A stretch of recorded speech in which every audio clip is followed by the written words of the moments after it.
ओहो, घर में तो चीनी भी खत्म हो गई है। अब मैं क्या करूं? एक काम करती हूँ, देवरानी जी के घर से थोड़ी सी चीनी मांग कर लाती हूँ। माधुरी की देवरानी की शादी अभी हाल फिलहाल में ही हुई थी। दोनों देवरानी और जेठानी अलग अलग घर में रहा करती थी। इसी के चलते माधुरी अपनी देवरानी के घर पर चीनी मांगने जाती है। अरे वाह, गुंजन के घर के बाहर से तो बहुत ही स्वादिष्ट खुशबू आ रही है। ऐसा क्या बना रही है मेरी देवरानी? माधुरी घर का दरवाजा खुला देखकर घर के अंदर आ जाती है। गुंजन, गुंजन, कहाँ पर हो तुम? अरे जेठानी जी, आप शादी के बाद आज आप पहली बार मेरे घर पर आई हो। दरअसल मेरे घर पर चीनी खत्म हो गई थी, तो तुम्हारे घर से थोड़ी सी चीनी मिल सकती है? हाँ हाँ, क्यों नहीं जेठानी जी, अभी लेकर आती हूँ। गुंजन रसोई में जाती है, जिसके बाद पीछे से माधुरी आवाज लगाती है। वैसे तुमने आज क्या बनाया है? खाने में बहुत स्वादिष्ट खुशबू आ रही है। मलाई कोफ्ते और लच्छा पराठा बनाए हैं, आपके लिए ले आऊं? हाँ हाँ, ले आओ। अगर तुम ले आओगी तो मैं घर पर आज खाना नहीं बनाऊंगी अपने लिए। तुम्हारे जेठ जी तो वैसे भी काम पर गए हैं। माधुरी के ये कहने पर गुंजन उसके लिए कोफ्ते और साथ में लच्छा पराठा ले आती है।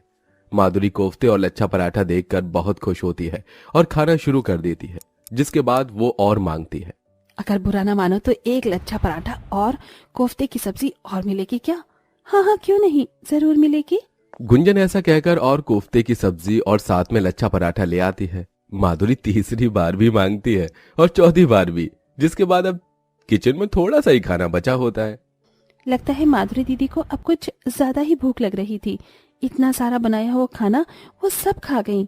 गुंजन ऐसा सोचकर रसोई से बाहर आती है और अपनी जेठानी से कहती है। जेठानी जी, दरअसल बात यह है कि अब तो केवल मेरे पति लायक ही बचा है।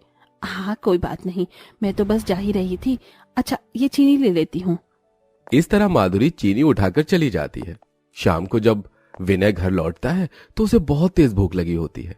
ओहो डार्लिंग, क्या बनाया है आज खाने में? खाने में मैंने कोफ्ते और लच्छा पराठा बनाया था, लेकिन क्या? जो भी है जल्दी से ले आओ, मुझे बहुत तेज भूख लगी है। बचा हुआ लच्छा पराठा और कोफ्ते बेचारी गुंजन विनय को लाकर दे देती है, जिसे खाकर विनय का तो पेट भर जाता है, लेकिन गुंजन उस दिन भूखी ही रह जाती है। कोई बात नहीं, एक ही तो जेठानी है मेरी, अगर थोड़ा सा खा भी लेगी तो क्या चला जाएगा। गुंजन ऐसा सोचकर सारे काम करती है और सूखी रोटी बनाकर चीनी के साथ खाती है और सो जाती है।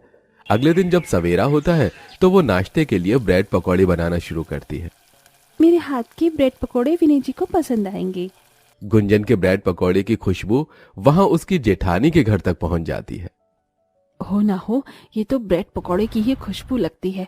लगता है देवरानी जी आज ब्रेड पकोड़े बना रही हैं। समय से चली जाती हूँ, नहीं तो खत्म हो जाएंगे।